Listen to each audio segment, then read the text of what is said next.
Hello, everyone. Welcome this morning to our session, Affordable Housing and Preservation Beyond RD.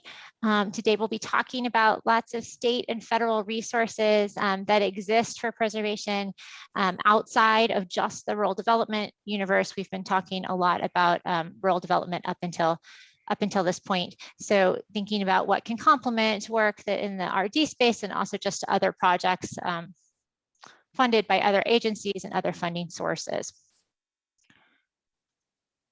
Give everybody a chance to log on. It looks like lots of folks are logging on. While we do that, I'll introduce myself. My name is Robin Wolf. I'm the Senior Program Director for Rural Housing at Enterprise Community Partners. And I want to make sure to acknowledge today my colleague, Adrienne Norwood. She is running and supporting the call with all of our technical assistants. She's a tremendous support to my team and is here to help monitor all of the work so that we can all have the most seamless experience today as we come to you in this tech in this kind of cyber environment.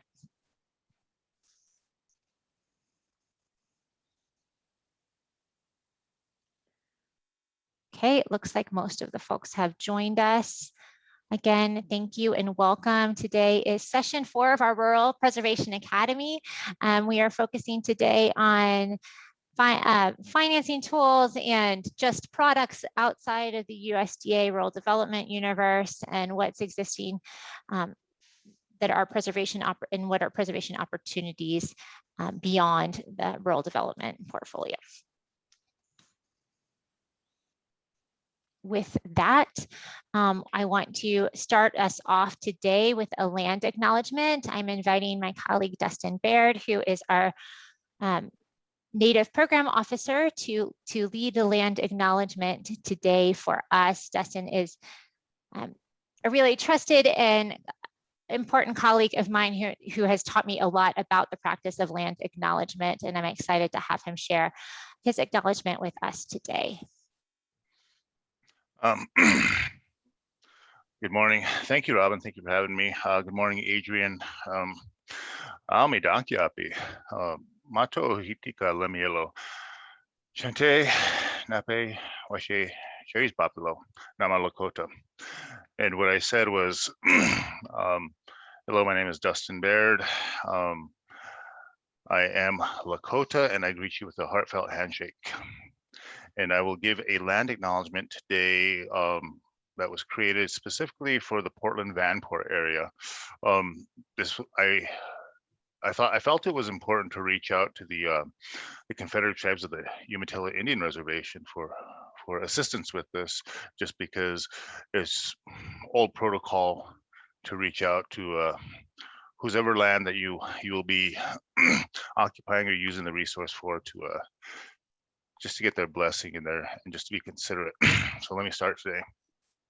We are gathering today in the homeland of the people now known as the Confederated Tribes of the Umatilla Indian Reservation. Before we commence, it is fitting that we acknowledge the land upon which we gather. The land is a gift that sustains all who now live here. For thousands of years, this land nurtured the Cayuse, Walla Walla, and Umatilla ancestors who cherished, respected, and took care of this place and all that thrived here. Today, the Confederated Tribes that carry on that tradition responsibility for us.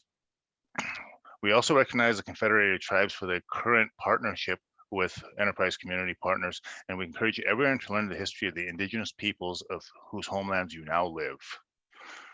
The Umatilla, Cayuse, and Walla Walla peoples who comprise the Confederated Tribes of the Umatilla Indian Reservation have traveled throughout the West, including the lower Columbia and Willamette Rivers and 2 Willamette Falls, to exercise their reserved treaty rights to hunt, fish, gather the traditional subsistence resources known as the first foods. They have been doing so since time immemorial, an important indigenous concept which describes a time continuum that spans from ancient times to present day. In post-contact years, interactions expanded to include explorers, traders, and missionaries, who brought them new opportunities for fur trade and intermarriage, as well as the devastating circumstances brought by disease, warfare, and the reservation era.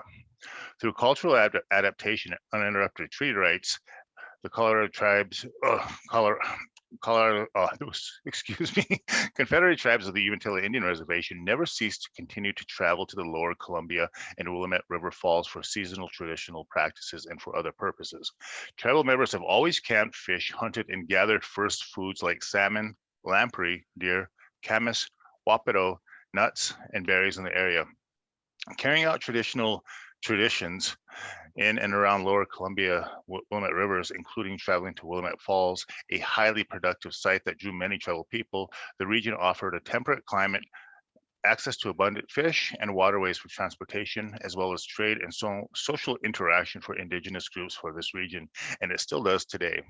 The Cayuse people had significant contact and clear cultural and historical ties, including intermarriage with the Molala tribe of the Willamette Valley. The presence of the Confederate tribes of the Umatilla Indian Reservation people increased during the fur trade and mission era, which brought additional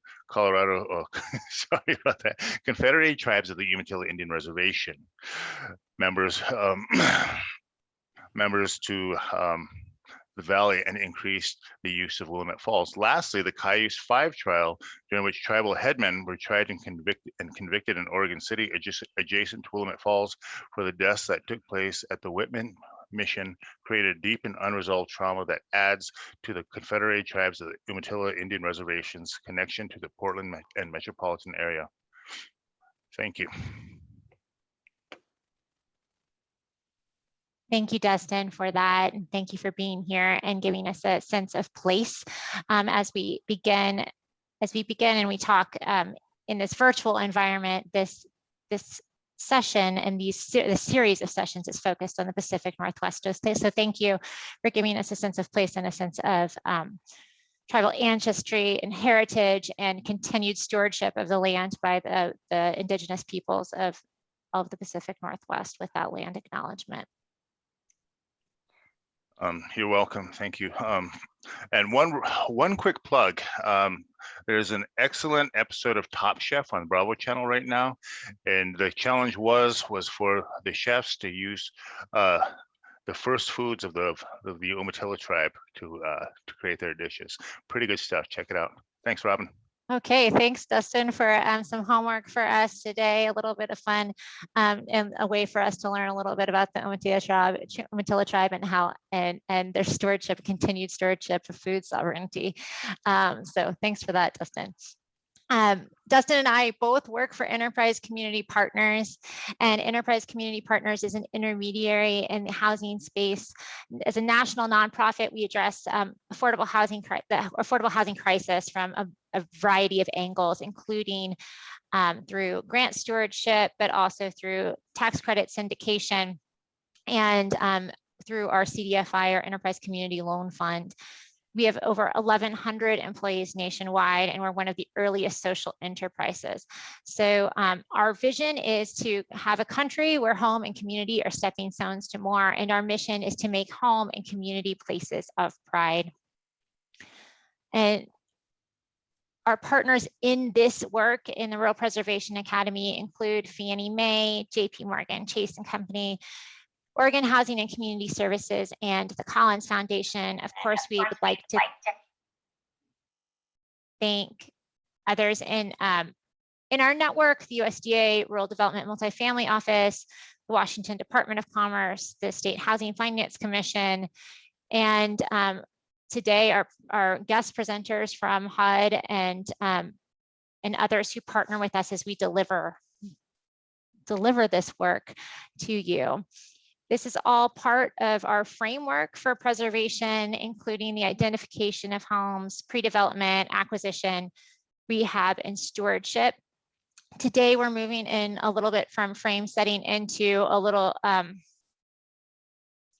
more closely related to the pre-development acquisition or the refinance and recapitalization piece of the puzzle. So we are progressing along the lines of this academy. We're in our 4th out of 13 sessions.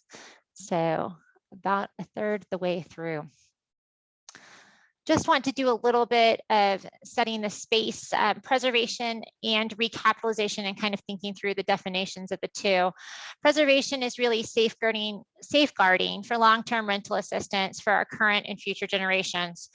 So that's super broad, thinking about the improvement and modernization of properties, but also the stabilization of properties for solid financial footing.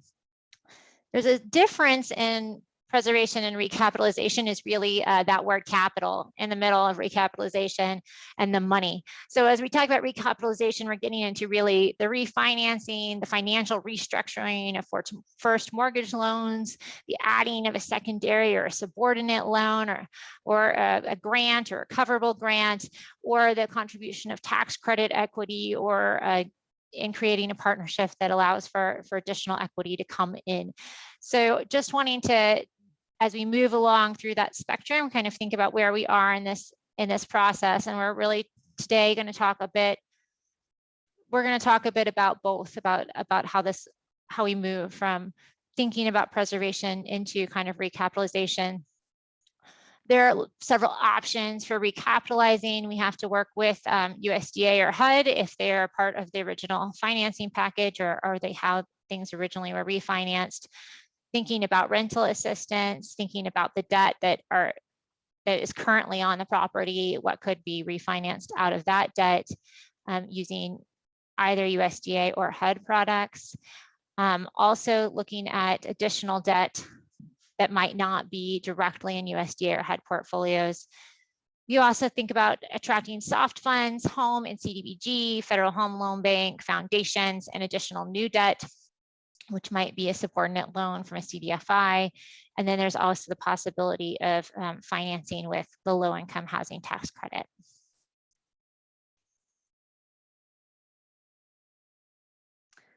So as we think about that, we do need to think about how much we're actually going to need if recapitalization is really in order, or there are ways that we can kind of do some of the preservation work without recapitalization. So we'll be thinking about physical considerations. That is one of our sessions, I believe, late June. Operating expenses, what are your current operating expenses? Really looking at your current operating expenses and putting those into a pro forma as part of that pro forma analysis. And that goes into the financial considerations, including appraisal and how, if you could ask for an increase or in your rent assistance, or thinking about paying off or prepayment of debt. All of those are really important factors as you go forward in this process. As we think about that, we want to think about our rent reserves and our operating reserves and our replacement reserves. Apologize for that. Almost said preservation reserves. That doesn't make sense. And thinking about what the rent structure and existing subsidies are. So what needs to be addressed or repaired. You can do that informally early on, but then you will need a CNA, a capital needs assessment, ultimately for actually refinancing. Operating replacement reserves, as I mentioned before, looking at what are the maximum rents that you're currently charging on your property, and what are the maximum incomes that new residents can have coming in.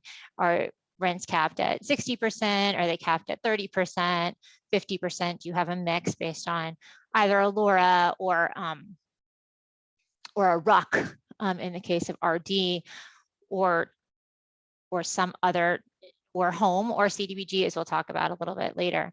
And then how many units have project-based rental assistance? That rental assistance could be USDA 521 rental assistance. It could be HUD Section 8.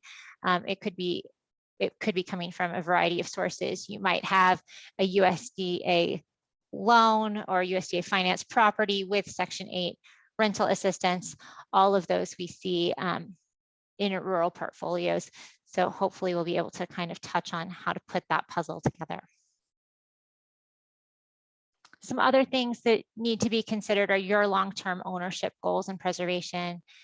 What tenant populations are we aiming to serve? What's the minimum level of affordability we want to offer? How long do we want to own the property? Nonprofits and public housing authorities, often that answer is forever, but that's not always the case. So something to consider, and that builds into how long is actually long-term, and what is your long-term financial and physical viability of the property? Are you willing to make new investments?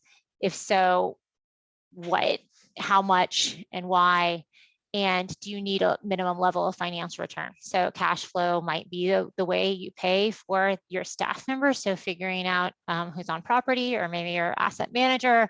So figuring out how much is necessary, and if that preservation opportunity is right for you is also going to be part of this feasibility analysis that we'll go through. Additional preservation goals to consider, and I think important as we introduce our next speaker, and thinking about what is allowed with both HUD and our USDA RD. Could we write in a service coordinator, a resident engagement coordinator as part of our budgets? Is there a way for us to provide better support for residents? One option of that is even including assisted living. Can we increase the number of units available for rent? Many of our projects have like a manager's unit that's underutilized, or something else, 4-bedroom units that are not really making sense for the market. Is there a way to think about adjusting that unit mix? Is there a way to add common areas in this recapitalization to increase amenities or add community space? And really just thinking about your structure of affordability as well.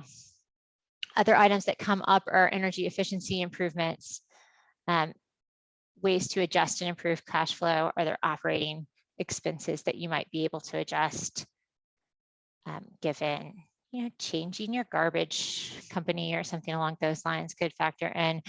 And then just the overall refinance. Does that allow you through prepayment or through another option to actually get or generate a certain amount of net cash? These are all things that could be considered as part of an organization's preservation goals as they're looking to preserve a project.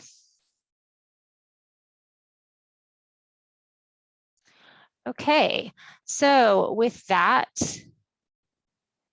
I am going to stop sharing. Adrienne, I will turn this over to you so that you can share the slides of our next presenter. Our next presenter is, I am getting up his bio right now, is John Tedesco, and he has over 40 years of experience in public service, mostly in asset and property management, so a great person to talk with us today. He is the Multifamily West San Francisco Regional Center Senior Account Executive at HUD.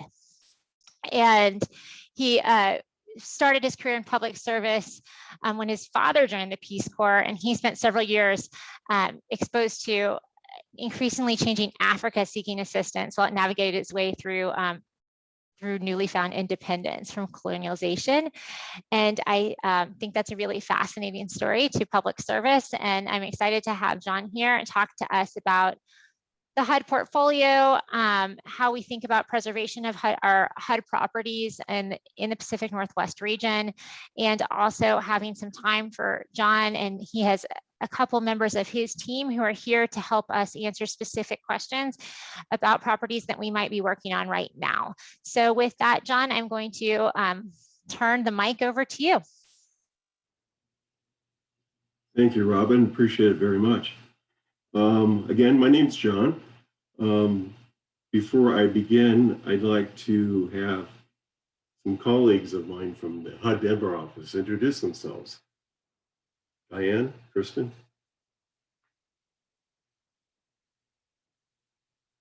Okay. Hi, I'm Diane Montoya. I'm in Denver, the Denver satellite office. We work with Washington State.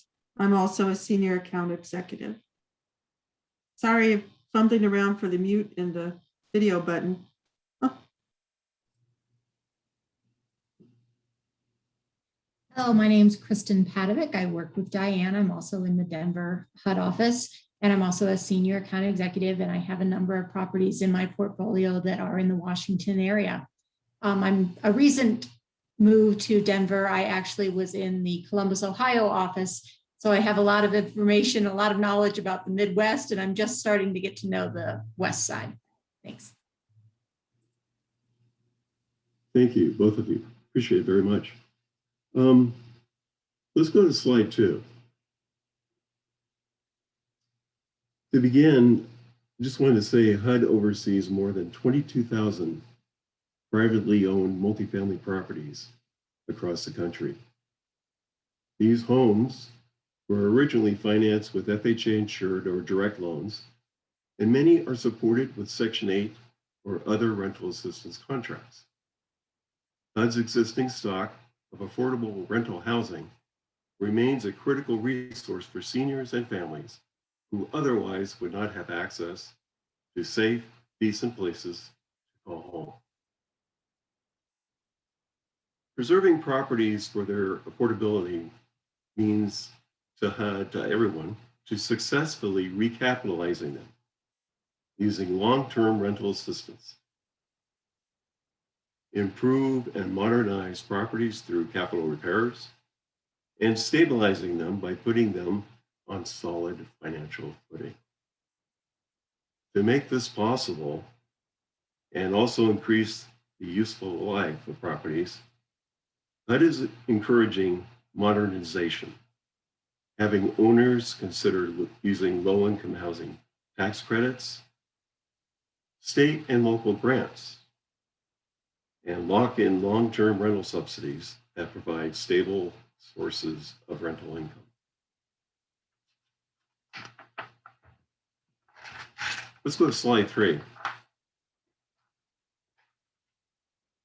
Recent preservation efforts include housing originally financed through HUD's Section 202 and the 811 Capital Advance programs, both with project rental assistance contracts.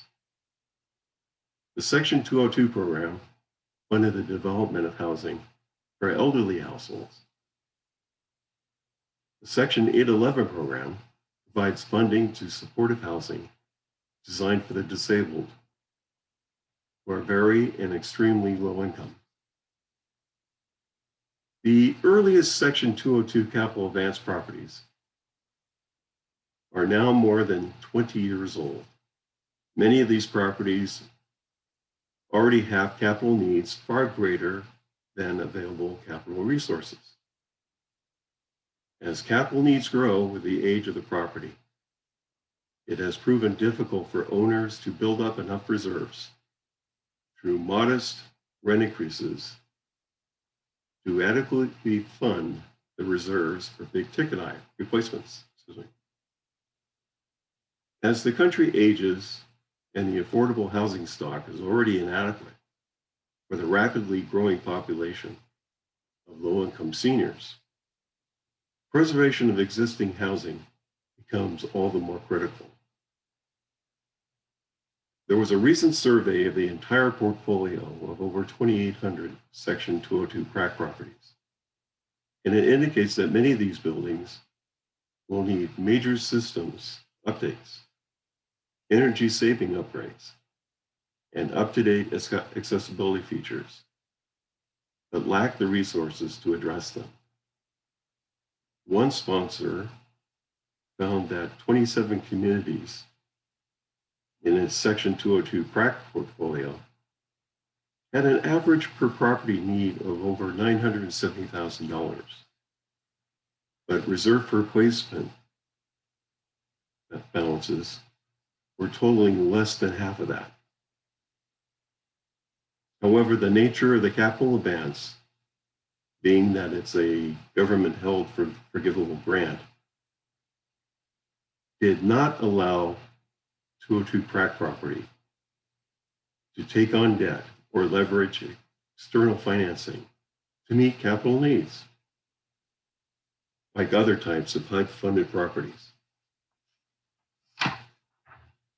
That changed in 2018 when HUD was given the authority to include 202 PRAC supported properties in its Rental Assistance Demonstration Program, or RAD, allowing some owners each year to leverage public and private debt and equity in order to make improvements and convert to Section 8 property-based rental assistance or property-based voucher contracts. Just want to let you know that currently there remains a cap on the number of units converting under this program. The option to convert to long-term Section 8 assistance under RAD provides an opportunity for recapitalization and extending the period the properties must remain affordable. The key here is the conversion of short-term subsidy contracts to long-term ones. The longer-term contracts make new financing more possible, thereby facilitating the ability of PRACs with current shortfalls and/or capital needs to leverage new capital.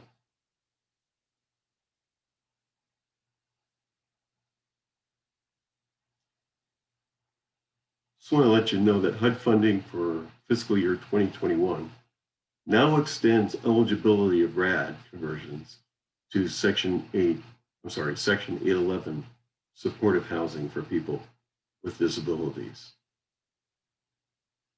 This link shown here provides more information on the RAD program. I hope you find it useful. Oh, and just as a reminder, a copy of my notes and comments are going to be made available to you all for your convenience. Let's go to slide 4. Now, when we look at HUD-funded properties, and I'm talking specifically about 202 properties with Section 8, they may be allowed to prepay so as to enable refinancing for capital improvements and also lower interest rates. This is an opportunity also to have these properties enter into longer-term housing assistance payments contracts. There are some other benefits, including having a stable income stream, reduced processing time and paperwork in the future, annual rent increases, and the potential to receive owner. Something to take note of or remember, HUD will consider the subordination of debt when there are not enough refinancing proceeds for payoff, but rehabilitation is still needed. If you're in possession of a 202 Section 8 property, please remember to make sure you understand your contractual obligations with HUD. This means reviewing the existing 202 prepayment notice, HUD Notice 2013-17, to see the prepayment requirements. Owners must be in good standing with HUD requirements. These include compliance with HUD or PBCA management reviews, REAC inspections, financial statements, and other contractual agreements. Also, it's important to get familiar with other HUD requirements by reviewing HUD's Section 8 Renewal Guidebook.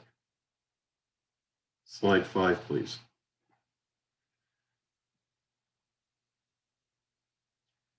There are 6 options discussed in detail in the guidebook that I'm going to be focusing on. Option 1 is markup to market and described in Chapter 3 of the guidebook. This is a preservation tool where an owner can increase rents up to market rate levels, increase distributions, and renovate the property. This has proven to be an effective tool to recapitalize and continue providing affordable housing. Option 1 is divided into 2 branches or forks, which I will describe shortly. Option 1 is available at any time during your current contract term. Exceptions to this will be those HAP contracts subject currently to Option 3 and Option 5. And owners must agree to abide by a preservation exhibit if applicable. Preservation exhibits are used when HAP contracts are terminated early and time remaining is added to the new extended contract. Future rent increases will be annual and based on operating cost adjustment factors. New HAP contracts will range from a minimum of 5 years to 20 years. The submission of annual budgets to HUD and/or the PDCA are no longer required. However, owners must submit a rent comparability study every 5 years. In option 1, access to increased distributions is now possible. Again, please remember, owners and their properties must be in good standing with HUD. Under option 1, the ownership structure must be either profit motivated, housing authority, be a limited partnership with nonprofit general partners, be a limited liability company with nonprofit managers. No use restrictions may be in place. Some examples include flexible subsidy assistance, low-income housing tax credits, and the Green Retrofit Program administered by HUD's Office of Recapitalization. The first branch of option 1 is option 1A. These are properties where an owner's rent comparability study demonstrates comparable market rents are at or above 100% of fair market rents. The property must not have a low and moderate income use restriction that cannot be eliminated by unilateral action by the owner. The property may not be subject to a HAP contract for mod rehab assistance. And there is no history of one or more tenants provided voucher assistance by a PHA after the HUD HAP contract has been terminated. The second branch, option 1B, are properties where HUD is given discretion to mark rents up to market, not eligible under option 1A. I'm actually working on one right now. These are properties housing a vulnerable population, demonstrated by at least 50% of the assisted units rented to elderly families, disabled families, or large families defined as having 5 or more persons. This 50% threshold can be inclusive of all categories of the described families. The property must be located in a low vacancy market area or in a rural area without comparable rental housing, where there is a lack of affordable housing. The property must be in a high priority for the local community. This can be demonstrated by showing HUD a contribution of state and or local funds to the property. Evidence of community support may come in the form of tax credits, tax abatements, or capital improvement funds that have been provided to the property within the last 5 years. Owners may want to renew under the capital repairs program or transfer program only if they, let me back up. They may want to look at, if they considering these two programs, they may want to review Chapter 15 of the Guidebook, as it outlines the procedure for providing HUD budget-based rent increases. This is a chapter that identifies eligibility requirements for marking up to budget and provides instructions for future rent adjustments. Option 2 of the Section 8 Renewal Guidebook, which is Chapter 4, focuses on those properties whose owners request a renewal of their Section 8 contract, where the rent comp study indicates that the contract's current rents are at or below comparable market rents. Under option 2, 1 to 20-year contracts are available. Rents will be adjusted by an OCAF or budget. Here again, a rent comp study is required every 5 years. Increased distributions are permitted if the owner is in good standing. And this option is available to nonprofit and profit entities.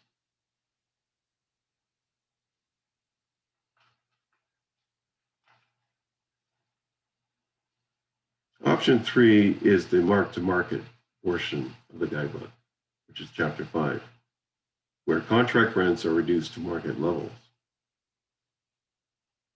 These are properties already subject to a use agreement.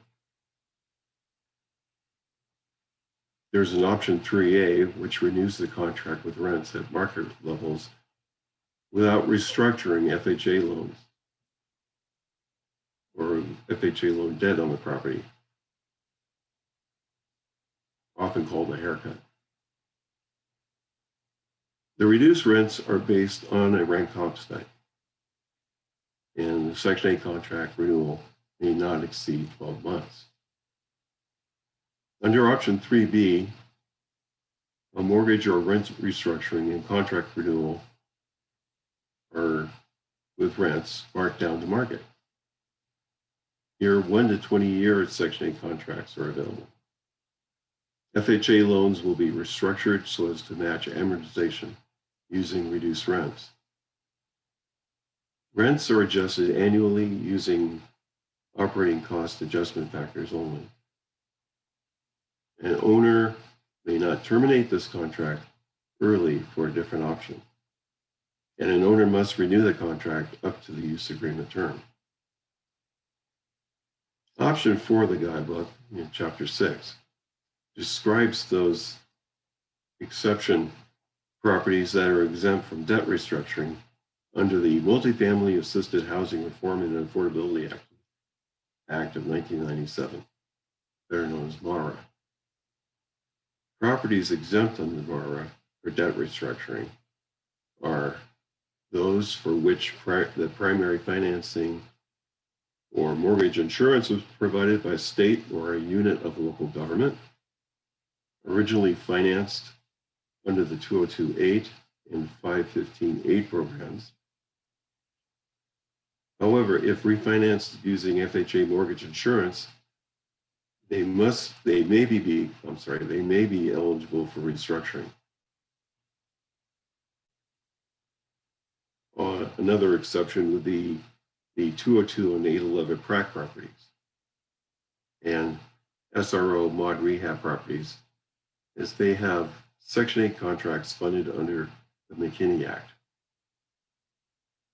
Under option 4, multi-year Section 8 contracts at both initial and subsequent renewal must have rents adjusted at the lesser of current rents as adjusted by the OCAF or budget-based. This option also requires the submission of a rent comp study. They are good for 5 years and will be adjusted annually using the applicable OCAF.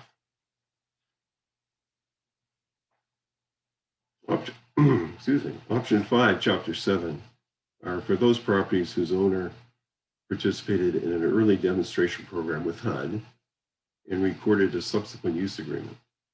There are not that many of these properties in our inventory.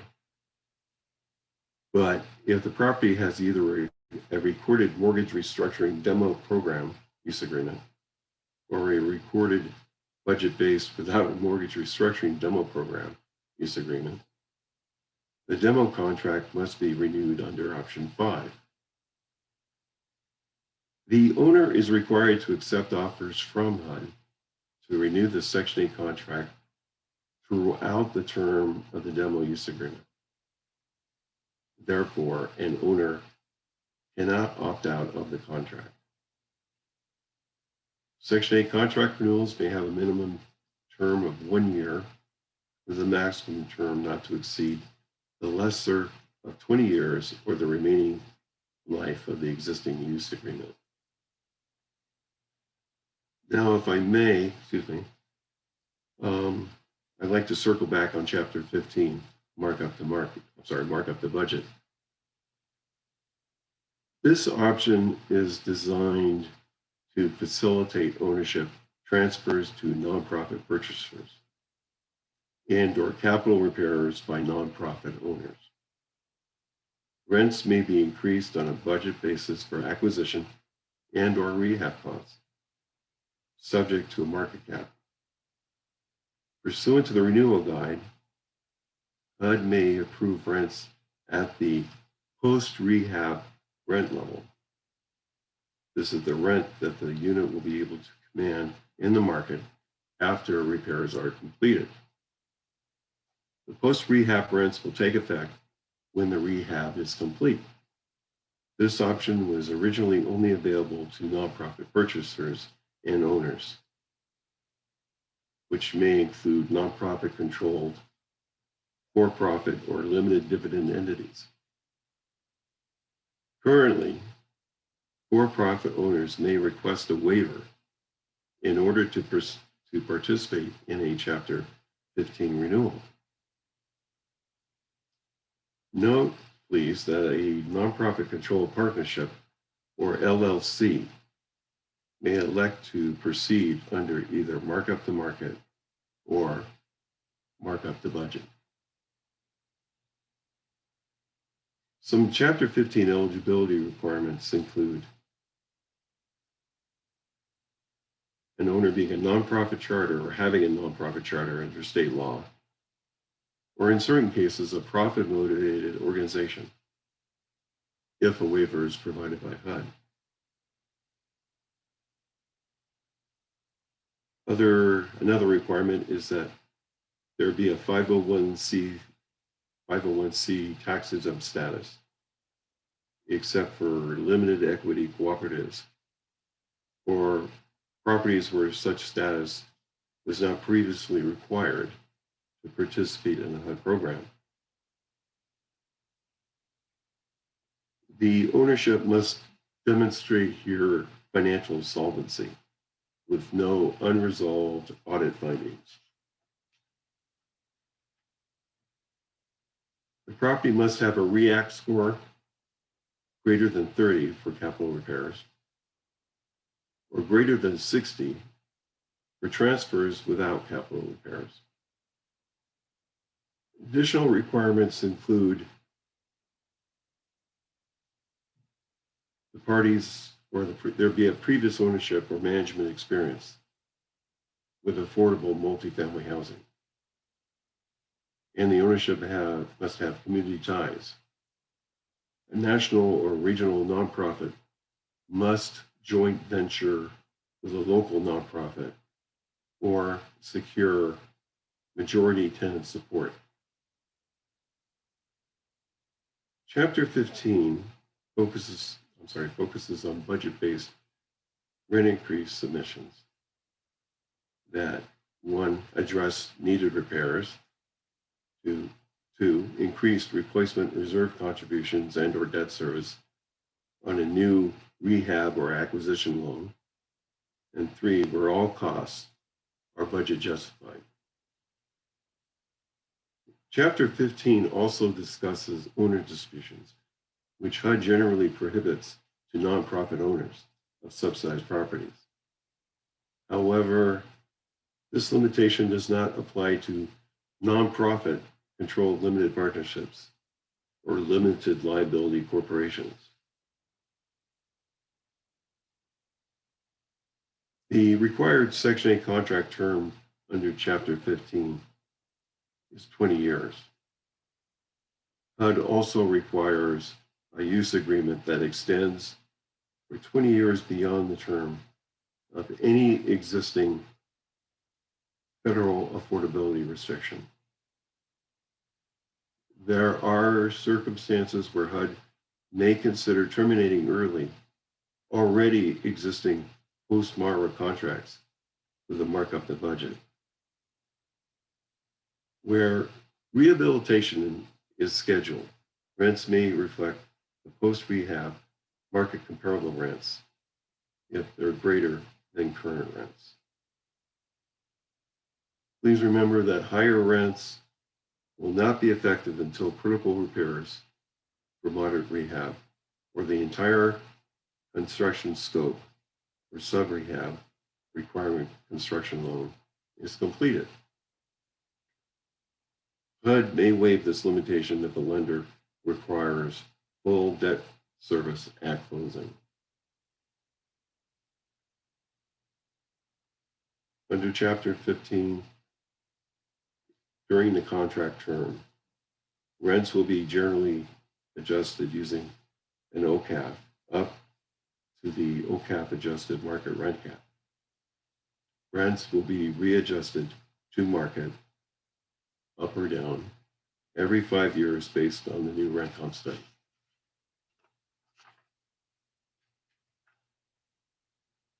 The tenant portion of rents in any non-Section 8 unit may be increased no more than 10% in conjunction with the transaction.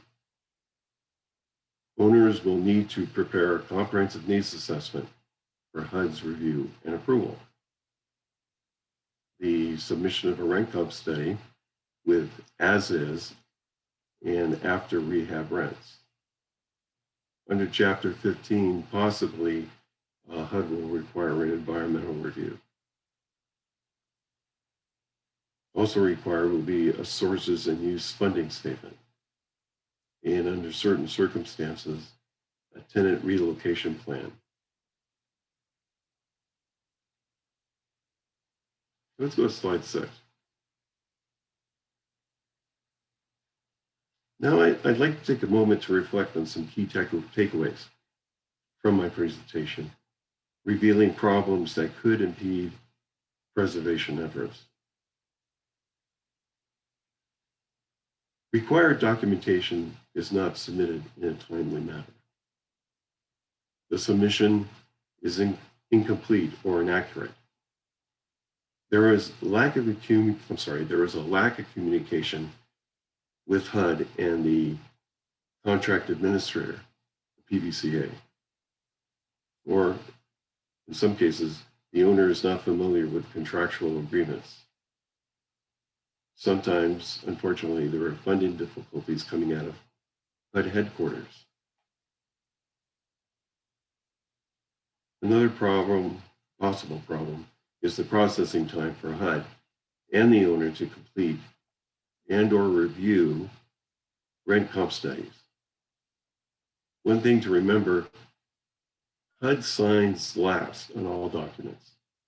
So make sure the PBCA, where applicable, is involved in all initial and subsequent discussions. Can we go to slide 7, please? Now, I'd like to end my presentation with an overview, a quick overview describing HUD's efforts to preserve a senior housing property in Eugene, Oregon, a property called Yapoa Terrace. Yapoa means very high place in the language of the Kalapua Indians who inhabited the area before the arrival of European and American settlers. The property was originally sponsored by the Evergreen Union Retirement Association, which is a volunteer-led nonprofit funded by workers in the building trades to provide affordable housing for seniors on fixed incomes. Here, a $65 million renovation project was put together to bring Yapoa, originally built in 1968, up to current accessibility and seismic codes, replace worn-out building systems, and improve energy efficiency. Specifically, replacing the building's curtain wall and windows. potable water systems, and upgrade HVAC to individual heat air conditioning units in each apartment. Federal rent subsidies, Section 8, that cover 210 of the 222 apartment units were renewed, keeping Yapoa affordable to very low-income seniors for an additional 20 years. To reach funding goals for this major renovation project, the sponsor had to structure the financing into 2 limited partnerships, creating 2 condo units in the building. Yapoa Condo A applied for and was awarded 9% low-income housing tax credit funding for 109 units from Oregon Housing and Community Services. Yapoa Condo B received 4% low-income housing tax credits with 112 units, also through Oregon Housing. To achieve the funding necessary here, it was important and necessary to seek and secure various partners. Partners include HUD, Oregon Housing,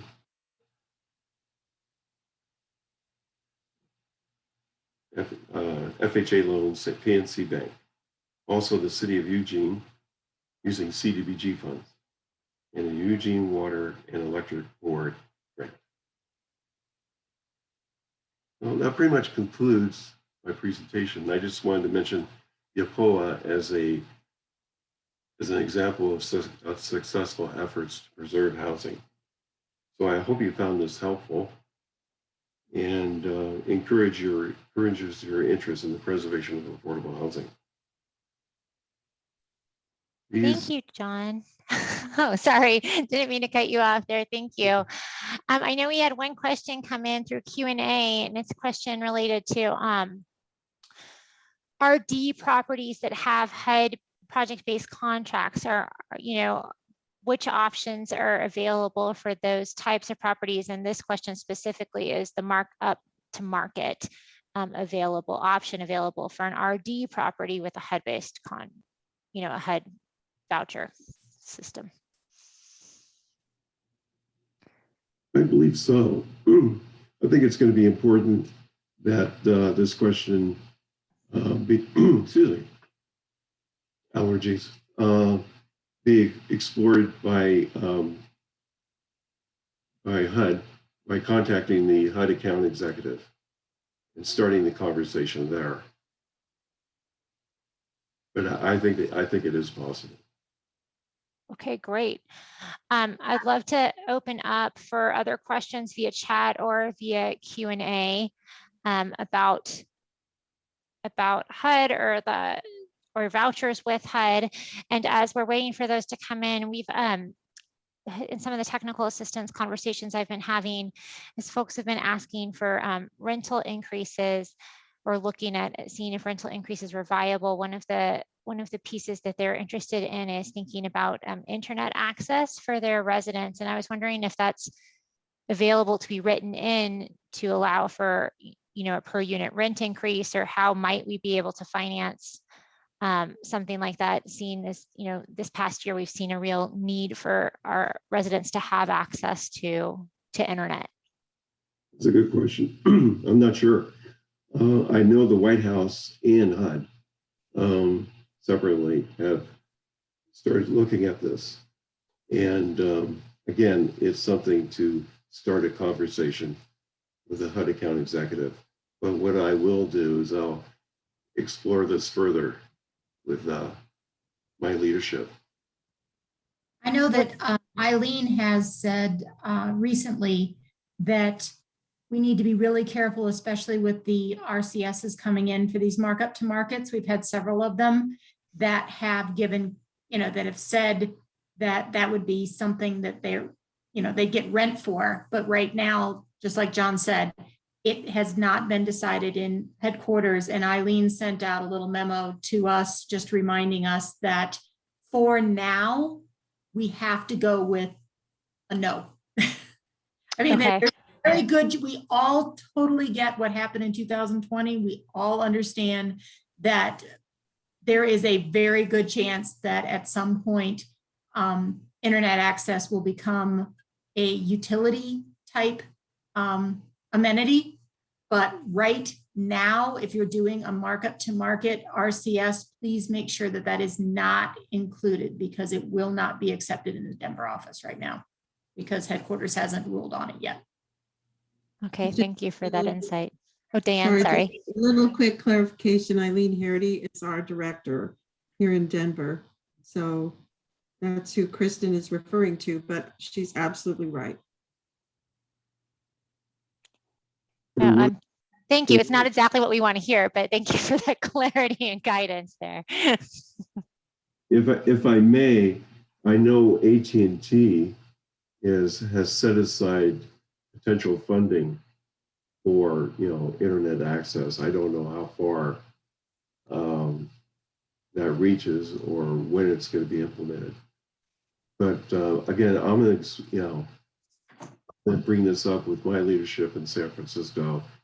But I'm going to have to agree with Diane and Kristen that right now, the answer is probably going to be no, or the answer is no, until, you know, other decisions are made.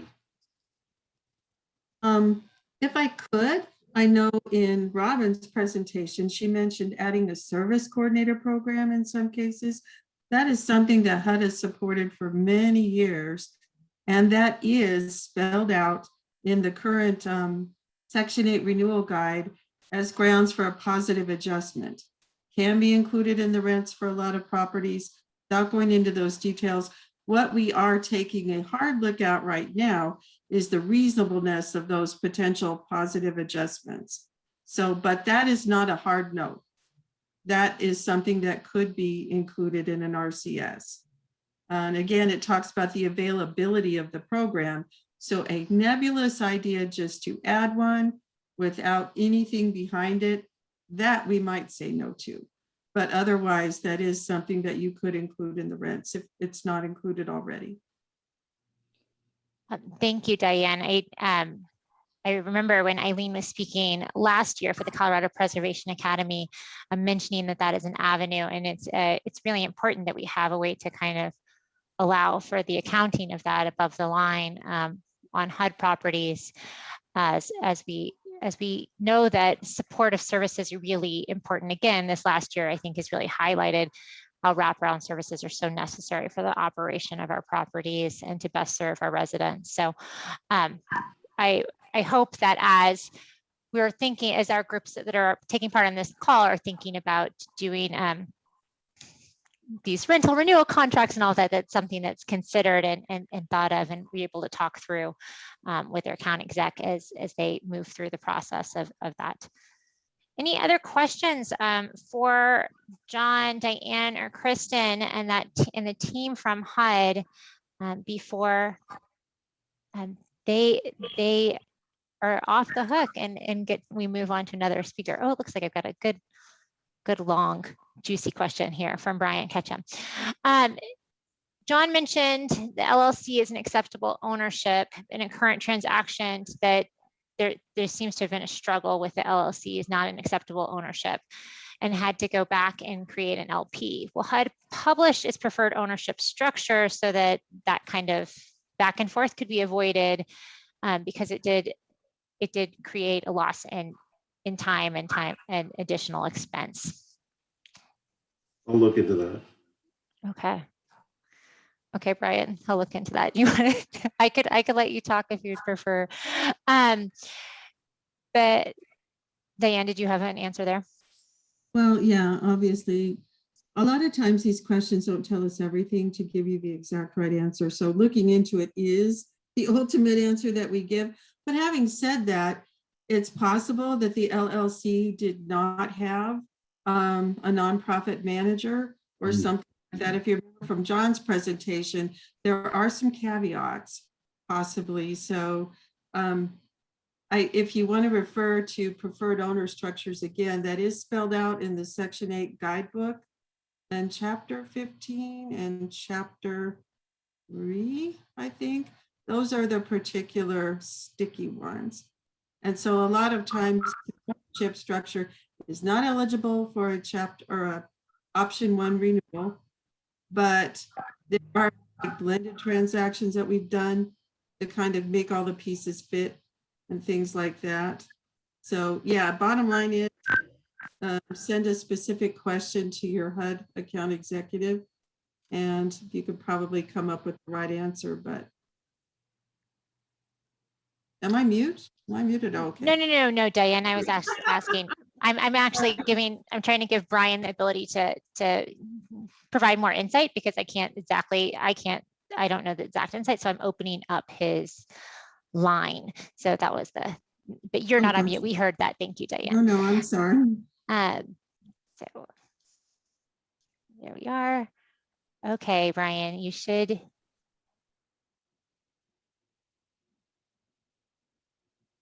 Should be able to hear you, Brian. Oh, okay, great. Thanks for your response. You know, in this particular transaction, we are a nonprofit that would have been the sole member of the LLC. But what we learned, you know, into the application process was that we had to restructure and reapply as a limited partner. And so we had to go back and you know, not only create those legal documents, but then update all of our management documents.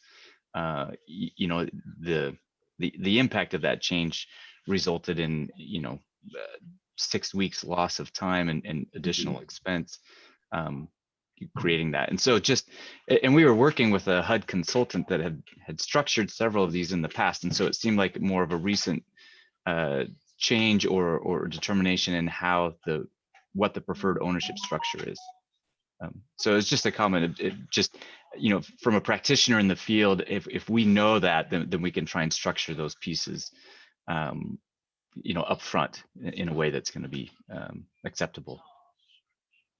Did your transaction involve new FHA insured financing, new HUD financing? No. Okay. Well, yeah. So anyway, that was just, you know, feedback from the field of what our experience had been. Well, John and Kristen can probably chime in on this too, but one big takeaway is especially if it's a complicated transaction, these things take time because there are different moving pieces that need to be processed separately at HUD's end that are all interconnected with the transaction. If headquarters approval is required for anything, that builds in more time. So, you know, when you're working on these, working with clients, we do our best to meet deadlines and do things as reasonably quickly as possible. But it's really, if someone comes into us saying they want to close on a transaction in 30 days and we haven't received anything to work on yet, that's not going to happen. So unfortunately, I know what you're saying about losing time. I'm sorry to hear that. Yeah, no, I mean, it's still in process now, but, you know, we submitted our original application, I think in November. And so then we learned in January that we needed to restructure it. And so that's caused some delays in our process. And we're now on our 5th extension for our purchase and sale agreement.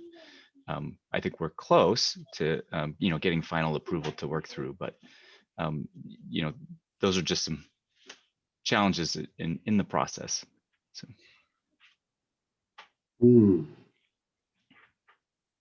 But we are close. So keep you're almost there, Brian. So, yes. And I think that is, I think, part of, you know, the challenge in using LAR. We have to have the federal funding in order to get these projects done. We have to layer with multiple layers, like in the example we've got up, you know, here from the Apoa Terrace, how many different layers are in there, but it does make it complicated when we're working with multiple agencies on timing and programmatic, you know, compliance for each different group. So it's part of why we're trying to create greater access to have folks like John and Diane and Kristen on to talk through some of the things and hear back from others in the field. I think that's really great as well. So really appreciate you all presenting and learning a little bit about it. I know there's a ton of options. I will send out the PDF will come out to everybody who's been on this call. They will get the presentation afterwards. And also, there is a HUD preservation workbook, which is a bit older. I think it's like a 2018 publication that I will send as a link as well, because it's 97 pages, not 308 pages, and sometimes easier to help you navigate which of the other pages, and has a glossary as well, which can just be helpful as navigating the acronyms between HUD, USDA-RD, and then even on the state programs can sometimes just become overwhelming in a jumble of letters. So it's helpful for us to have some glossaries available as well. So I will be sharing that with everybody who's on, who's participating and registered on this call. Again, I want to thank you, John and Diane and Kristen, for your time. We are going to move directly into our next guest speaker. Our next guest speaker is Andrea Matheson. She's from OHCS, and she is the Home Program Manager. Andrea is going to speak to us a bit about how we can put home dollars into our projects, on our preservation projects specifically, how we work with those home dollars. Largely, she'll be talking from the perspective of OHCS, which is Oregon's Housing Finance Authority, but many of the things that we talk about with home dollars will be applicable in other states as well. And then I'm sure she'll get into some specifics also that are related to Oregon, so we can suss those out in questions as you have them after Andrea presents. So with that, Andrea, I'd like to open the floor to you, and thank you for being here with us today.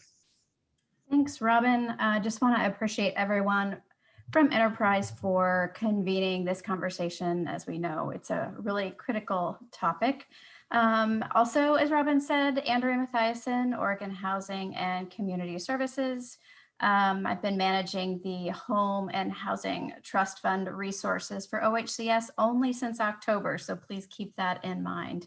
And although these slides are specific to home resources, I think for the most part, a lot of what's included in them is applicable to Housing Trust Fund resources as well, with some slight differences in regulations in terms of rents and also income limit restrictions. But something also just to keep in mind and follow up on as you're looking at other federal resources such as CDBG and home.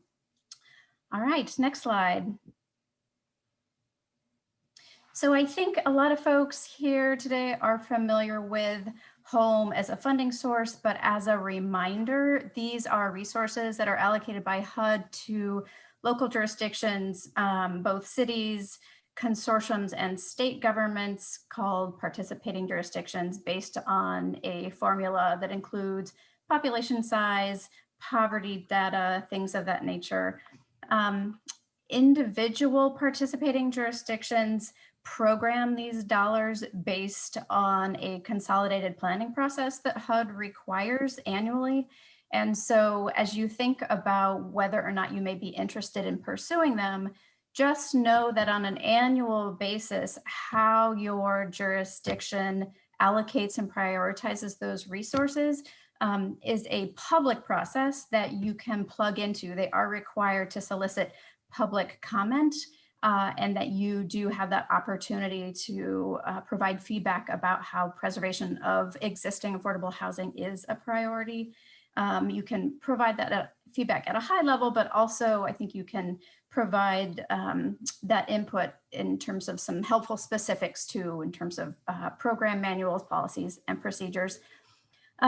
States generally have, I don't know, anywhere from 3 to 5 PJs, depending on the size of the state.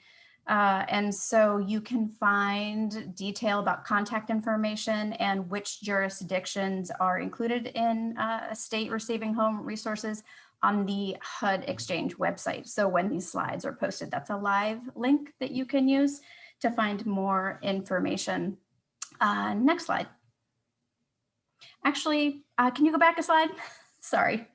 It did occur to me belatedly as I was reviewing these slides that I put together that these are about the annual allocations of home resources, but folks may be tracking the ARPA dollars, the American Rescue Plan Act resources approved by Congress. And so all home PJs are getting additional stimulus COVID-19 related home program dollars. And so they will have slightly different eligibility requirements in terms of eligible beneficiaries. The activities stay the same, but the beneficiaries are slightly more vulnerable, at risk, lower income, homeless, at risk of homelessness. The congressional language was pretty high level. HUD is anticipated to come out with additional guidance sometime, hopefully by September. And so just know that technically those dollars could still be used for preservation also at this point, unless the HUD technical guidance issued in September doesn't align with that outcome, but at this point it still does. So sorry for not including that in the slide, but didn't want to forget to mention it. So for example, in terms of impact, Oregon is receiving $33 million, right? And so individual PJs, City of Portland, I think is receiving 13 million. So it's a significant investment of additional home resources in addition to the annual allocations that PJs are receiving. Okay, next slide now. Thanks.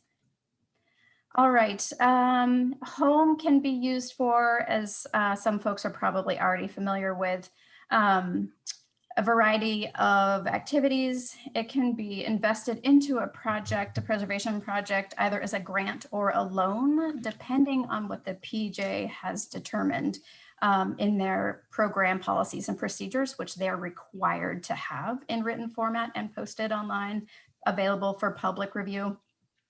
It can be used for acquisition.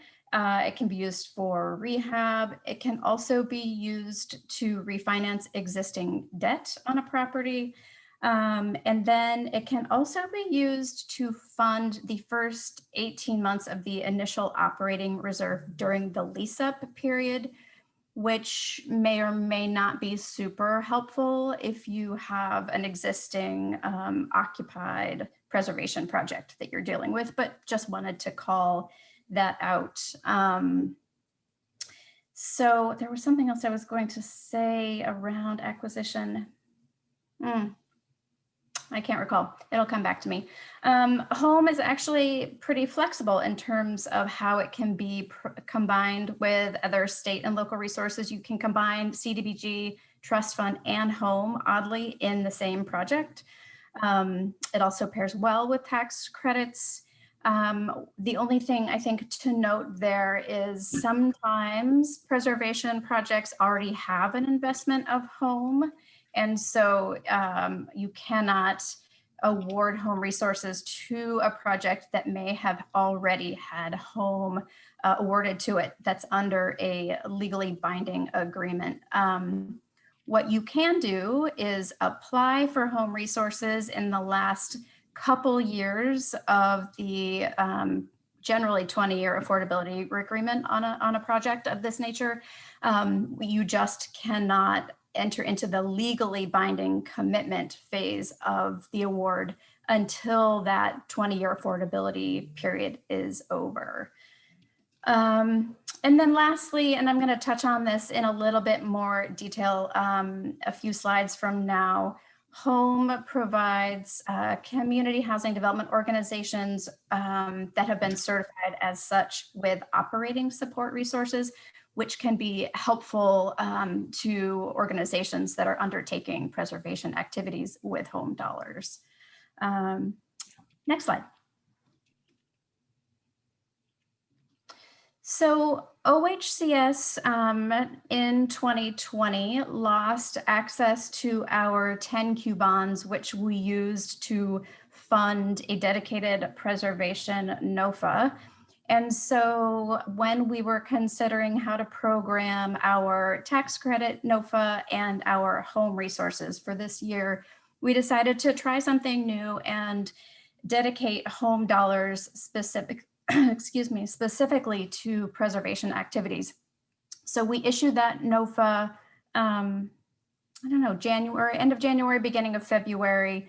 And here, these were the preservation criteria included in that NOFA. So if you did not meet one of these criteria with the project that you applied to the NOFA for, you were actually not eligible. And so these included, for example, expiring HUD Section 8 project-based rental assistance contracts, USDA rural development projects with either a pending prepayment request or restrictive use covenants that had expired.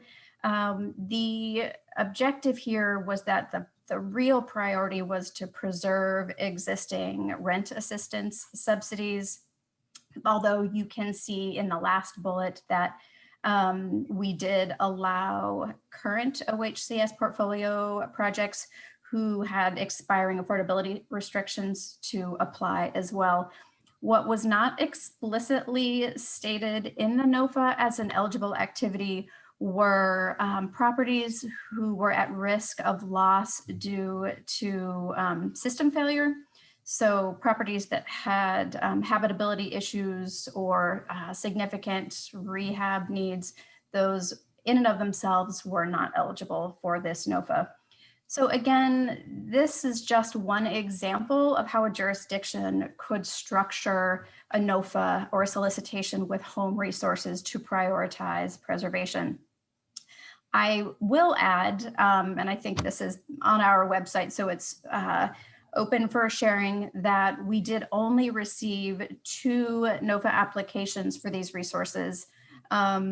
And I think we are in the middle of the process and so have not drilled down on either what some of the unintended consequences or potential barriers for the NOFA language were to some of the many preservation projects that we know exist in terms of applying. So we'll be looking at that so that we have a clearer understanding moving forward of whether or not having a home specific preservation NOFA is helpful or viable. So next slide, please.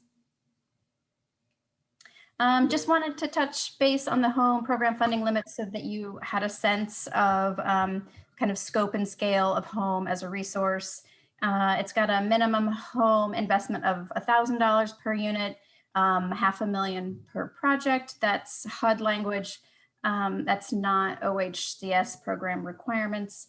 And although the 2021 home maximum subsidy limits, rent and income limits are out, these are the 2020 ones, you can get a sense of what the maximum subsidy per bedroom size would be here at the bottom half of that slide.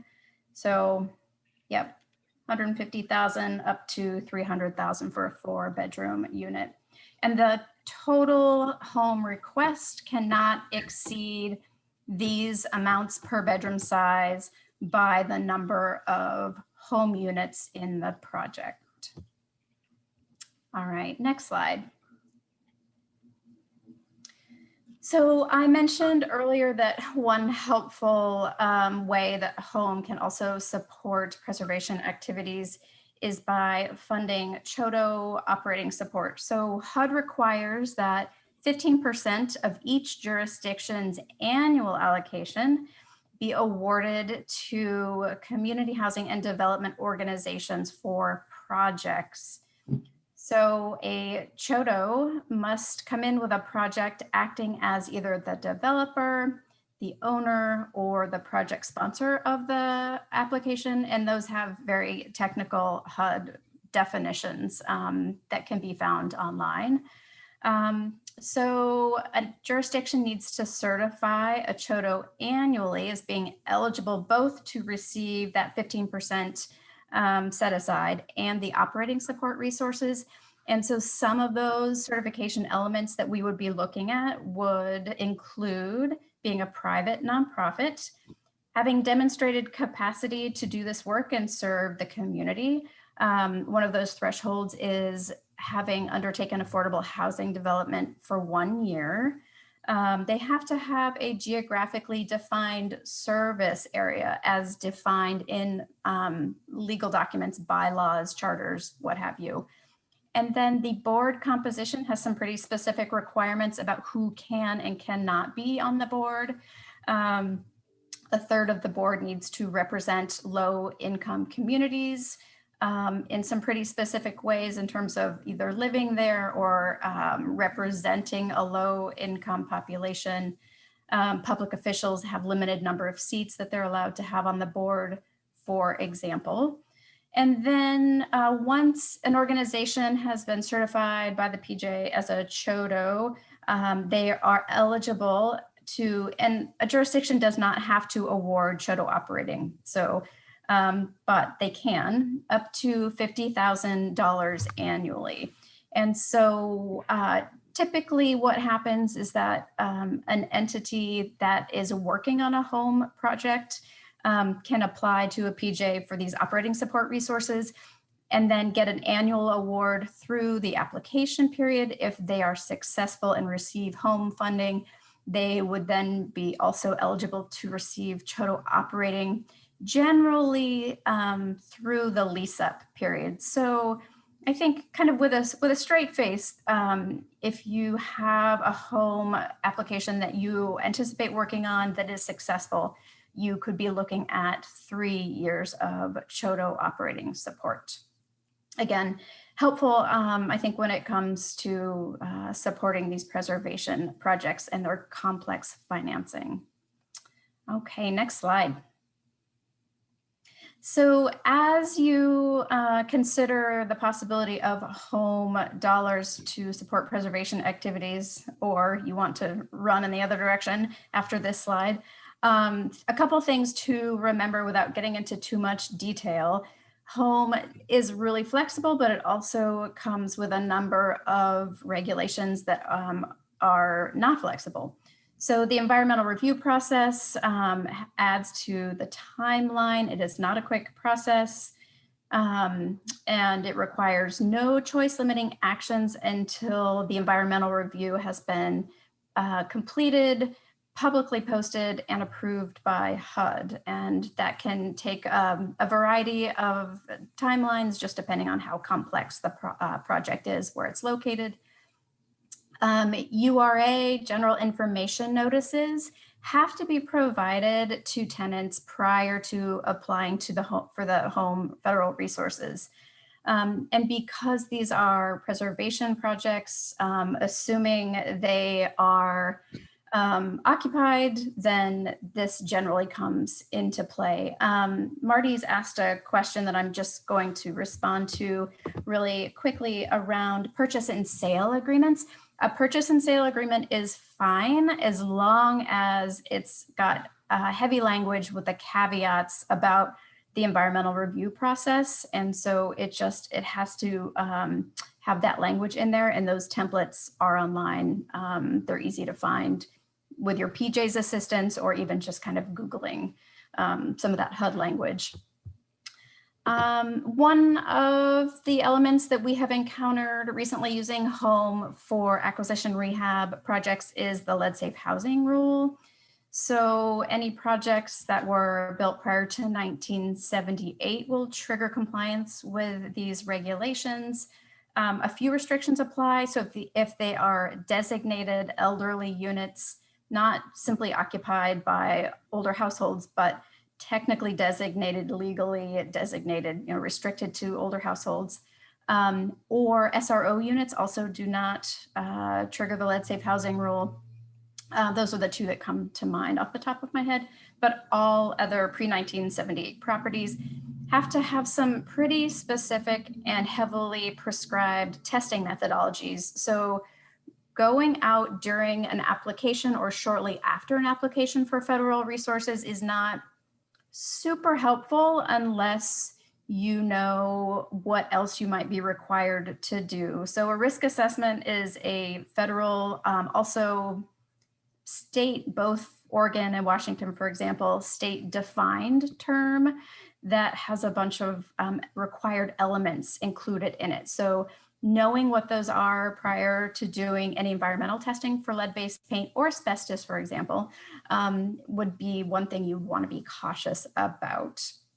And there's a whole other slew of lead safe housing rule requirements, but that is just, I think, one cautionary thing I would throw out there for folks.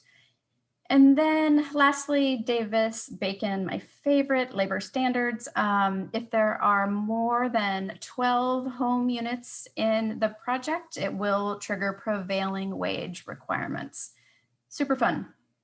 I think there was one more. Oh, the other home requirement that I wanted to throw out here is property standards.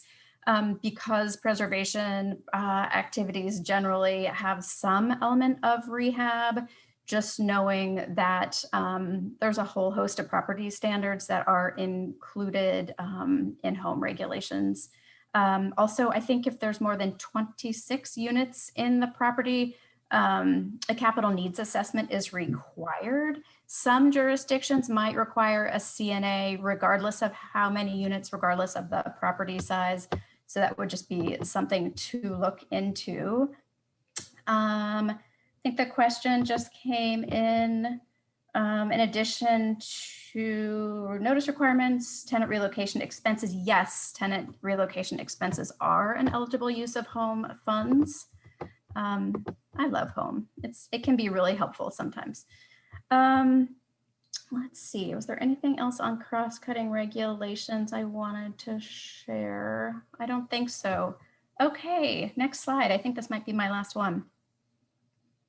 I think so. So with that, I just wanted to end and ask if there were any additional questions people wanted to ask that didn't come through in the chat.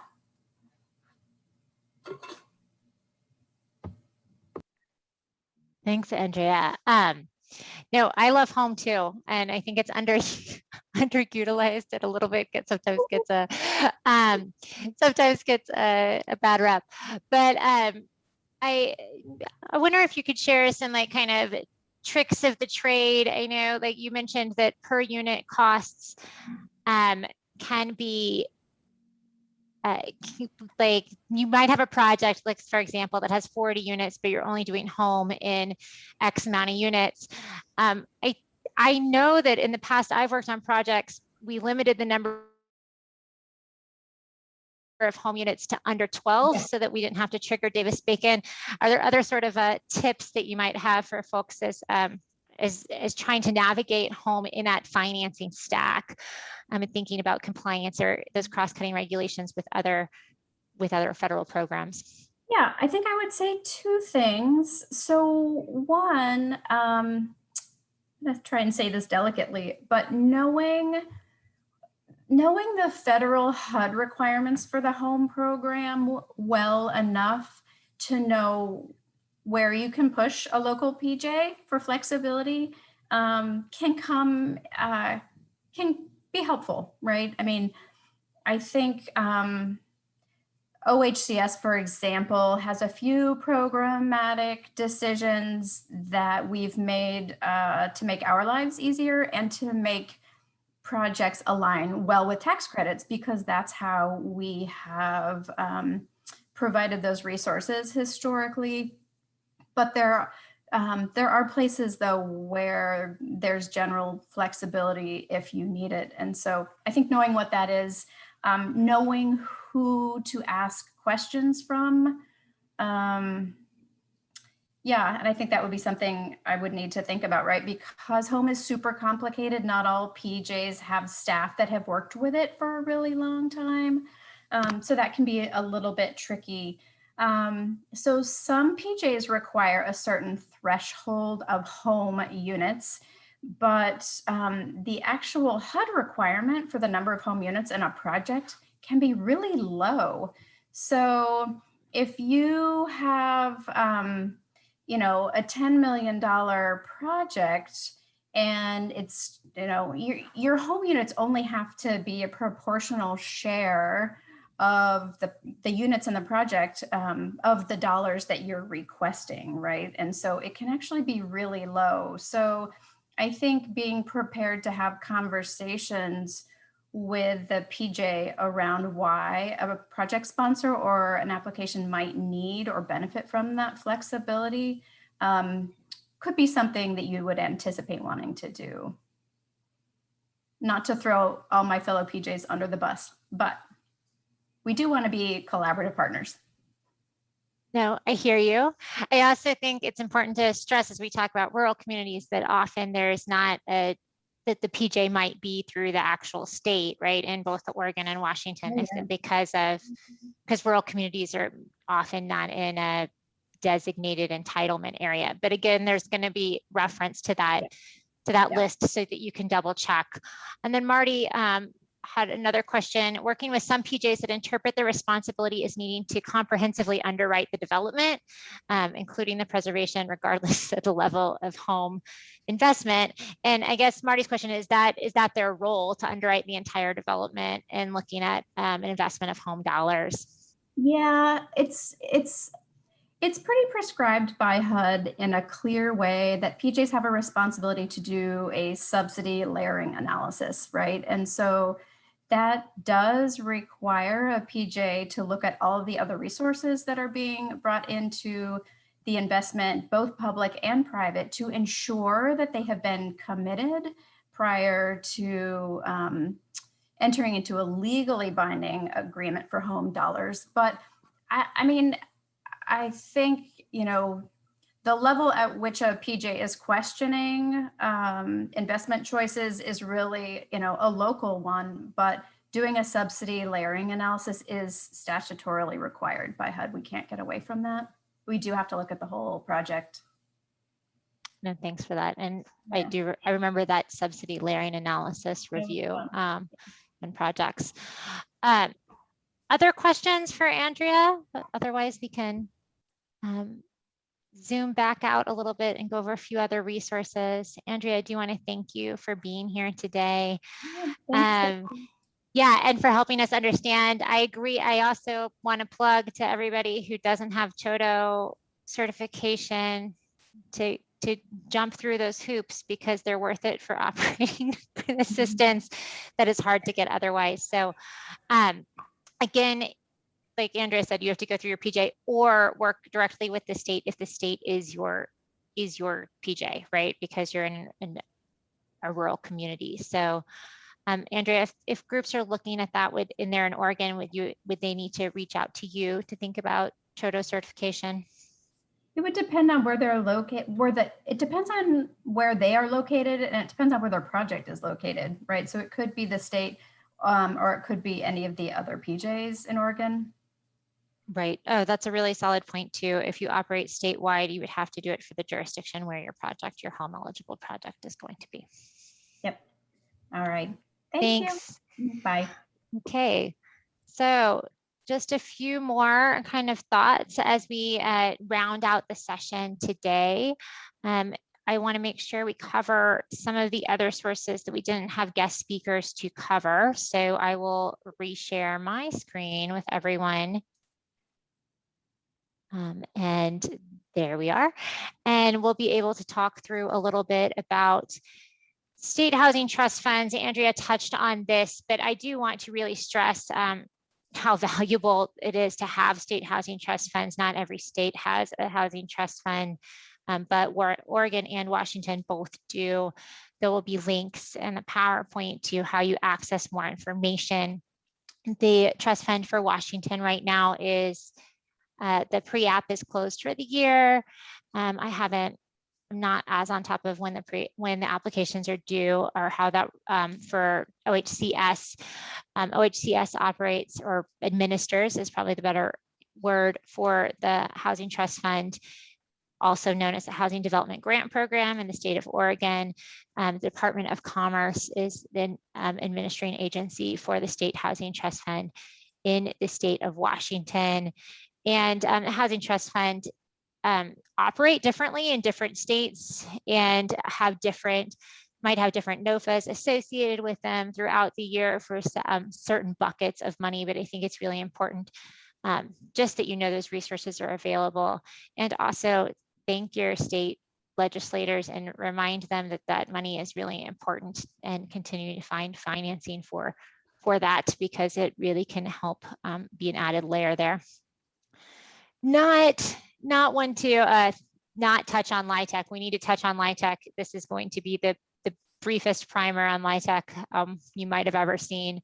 But for LIHTC, and as we look at preservation, I think it's really important to note that this is an option for projects after year 15, but that your Housing Finance Authority will likely prioritize if there's a risk, which I think aligns with the NOFA conversation that Andrea just presented on the home NOFA for preservation, really looking at whether or not the rental use covenant or the LORAs are going to be expiring. And if the affordability is intact, then really I think that there's going to have a strong case for why the investment is needed. If it hasn't been previously financed with LIHTC, then it could be an option at any time. But there are lots of things to consider as you go into a LIHTC project.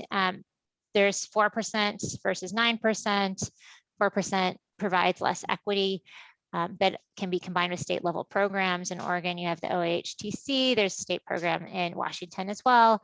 So that can change the equity stack. Still, there's going to be a little bit less equity in those 4% deals. Also, there's a bond transaction that has to happen. 9% are available with more equity, are generally very competitive. On the national average, there's 3 rejected LIHTC applications for every accepted LIHTC application. So they're really overprescribed. And the fact is it's hard to scale small projects to really be competitive for LIHTC or to work and to be able to absorb the fees that are associated with getting a low-income housing tax credit. None of that's to say it's not something you should consider. These are just things to consider as you're looking at the feasibility of adding a low-income housing tax credit or applying for a low-income housing tax credit as you look at preservation. It certainly can be applied for preservation and has been applied for preservation of rural properties in the Pacific Northwest many, many times. It's just trying to figure out, making sure that those projects pencil. It is a reason why you might look at portfolio acquisition as that scale. One thing that we haven't really touched on, but is also HUD dollars, is CDBG. Most rural areas, again, are going to fall under the balance of state, and often what's available for the balance of state is not a huge amount of money. That said, I think that the American Rescue Plan, that ARPA money that we've referred to, will add to home and CDBG allocations for all PJs, and so something for us to consider. There might be a little bit more, there might be more dollars that might be available. Awards have to flow through the local jurisdiction. So for example, if you are in a county in Washington state and that doesn't have entitlement for CDBG, you will have to work with that county to then apply to the state for CDBG funding. That sometimes jurisdictions want to do that, sometimes they don't. I think that that's something just to consider. It is a reason why we should really get to know the folks who are on staff at our cities and counties where we work, because the partnership with them could be really helpful, not just for our residents and for the functioning of our properties, which I think is priority number 1, but also as we look to get dollars into our projects.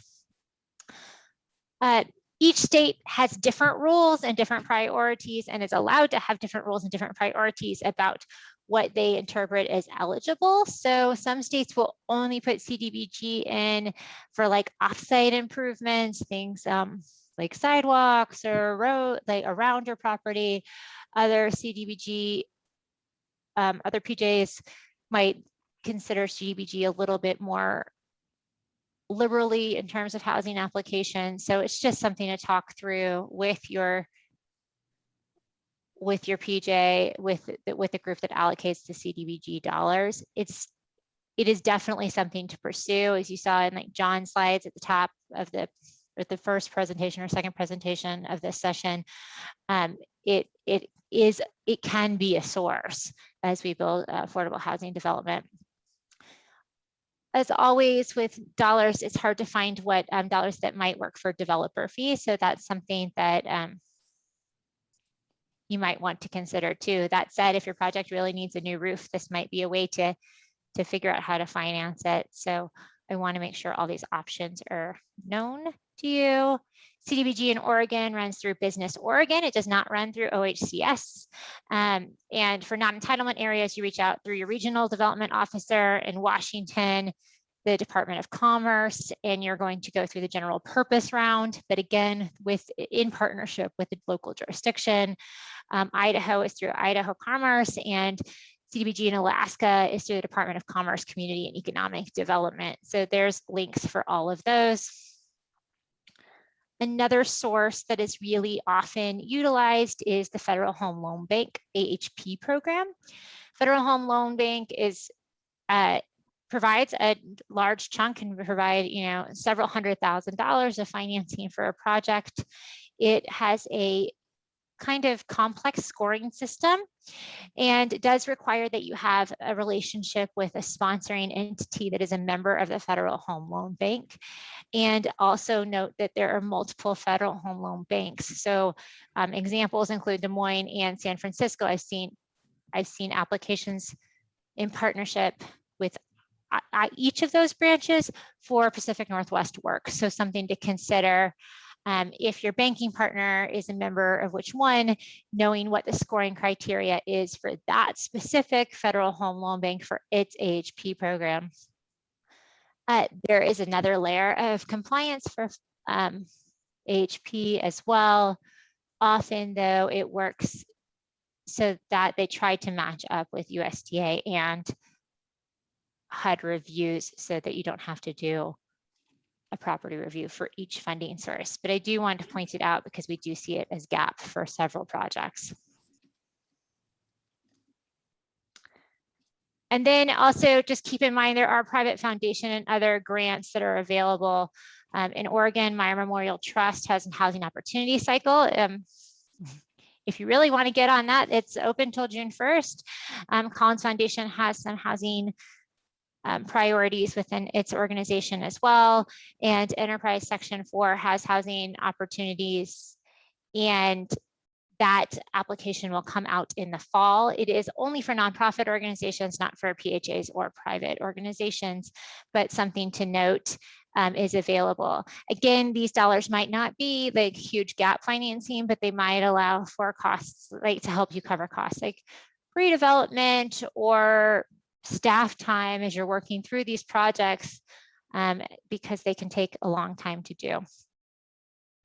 And last but not least, and really not even going to be very much covered today, is CDFIs and loans. This is really just a plug for the next session. The next session will be June 9th. And I will put the registration link in chat right now. And then also after that is a session that we're kind of excited about that'll be new this year, capital needs assessment, architects, and the scope of work. So really looking through like the nitty gritty of like what's needed and real tangible next steps. So both of those sessions should be really informative. And we are having a cohort only session in 2 weeks. So you do have a whole month until our next time that we get to convene together. So really that's all that of the content we have to share. I can open up for a few questions. I will encourage you as you get the recordings and the PDFs to take part in our survey so that we can make sure that we are really giving you what you want as part of these sessions. And I'll open up. If there are any questions, that'd be great. And if not, I'll give you all a little bit time back in your day.